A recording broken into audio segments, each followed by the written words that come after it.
This week in the Parsha, we read about the ending of the dramatic story of Joseph and his brothers when he's finally, after 22 years separation and anguish and a prison term, sold as a slave, he finally is reunited with his brothers, and he tells them the most amazing statement. He says, "You think that I'm angry at you for selling me as a slave?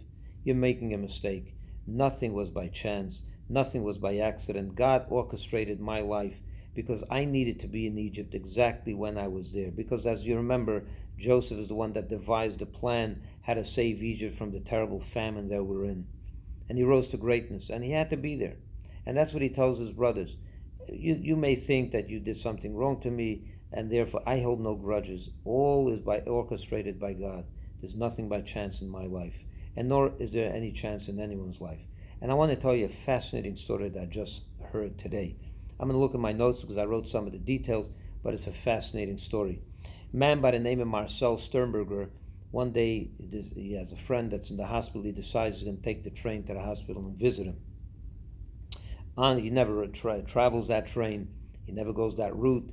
He was just there that day. He goes into the car. It's full of people, no place to sit. But just as he walked in, a man gets up and leaves the train. He dashes for the place, sits down.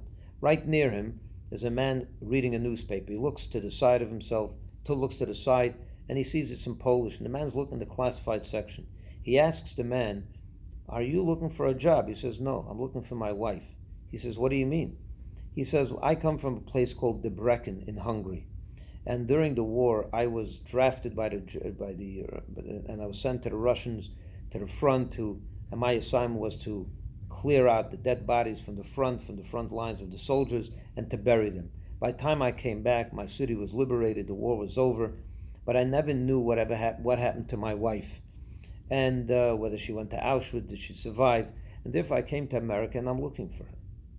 So the man's thinking to himself, this is amazing. Just a few days ago, I was at a party and I met a woman, and she tells me that she's from Debrecen, Hungary, and that her husband was taken during the war on an assignment to clear out dead bodies of Russian soldiers, and I never heard whatever happened to him. We were liberated, he never came back, and I'm lost. He's lost from me, and I'm lost from him. See, he turns to this, and he says to the woman at the party, "Let me take down your number, your name, your number." It was interesting to him. It was interesting to him. He turns to the man on the train and says, "What's your name?" And he says, "My name is Bella Paskin." Guy takes out, this Mr. Marcel takes out the paper from his pocket where he had the woman's name and number on it, and imagine that he sees on the paper it says Maria Paskin. He asks, "What was your wife's name?" He says it was Maria. He says, "Sir, we're going to go out of the train next stop and we're going to make a phone call." And he goes out and he goes into a phone booth. He makes the phone call to this woman. It rings a few times. She answers. He says, "What was your husband's name? You remember me? We met at a party." He says, "You told me the story of your husband. He was taken during the war." He said, "What was your husband's name?" He says, "My husband's name was Bella Paskin." He says he began to choke up and cry. And he turns to Bella. He says, "Come inside the phone booth, take the receiver, and watch a miracle happen right in front of your eyes." And he goes out, and he sees Mr. Paskin, Bella, talking, and suddenly he starts banging on his head and screaming at the top of his lungs in astonishment. Couldn't believe what just happened. And Marcel is crying and thinking to himself, what just happened here?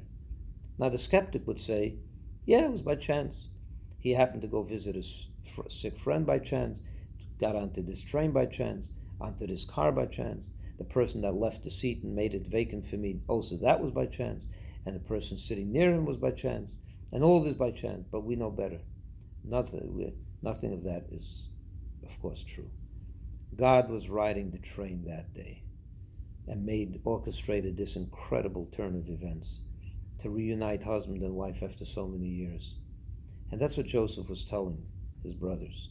You think that you orchestrated this? It was God that did it. And therefore I have no axe to grind with any of you. I'm not upset. This had to happen to me. And it's a lesson for all of our lives.